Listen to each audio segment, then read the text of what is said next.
Bu nerse kızım? Slime. Lizum toys. Ha karayız şimdi.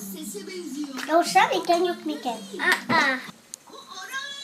Bu kulağa yapışa mı bısı? Yok. Siz aramaya devam edin arkadaşlar. Мультик я куда прикоснула yapışkan damısı namında stakancıklı lüzum bir kızın kuluna yapışkan damısı yok. Hı. Bizge? Bizniki evet diken. Ha? Demek bizniki evet direkt. Ben bir o iki şatırı. O? А теперь что-то интересненькое.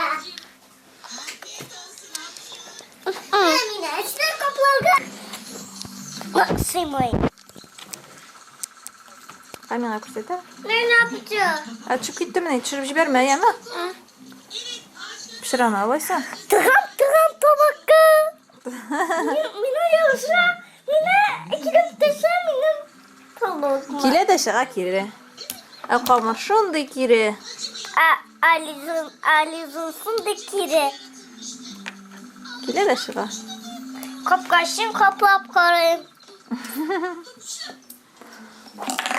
Etip hem türtüp karayım diyen. Hadi kira. Kısıydım elle. Haydi başıp karayla. Onun içinde nerse var iken. Akba. Neden bu kadar yükseğe bu yapıyorsun? Yoksa yiyecek mi arıyorsun? Tabii ya. Tehlikelerden korumak için biz de kovanlarımızı yüksek Oo, yerlere seçeriz. nerse kilip çıktı. Galiba yardıma ihtiyacı anlaşılıyor. Tamam. Dünyanın kurşağı kilip çıktı. Yok kokla keyif çıktı. Oo, sen de tuturdun mu kızım? Seninkinde nerse kilip çıkayırık kurset hele. Papa. Seninkinde de opa var mı ne? Hadi. Yok mu? Papa. Ha, kağıt mı elle o? Nasıl sana? Papa. Opa mı? Haydi kurset bizge.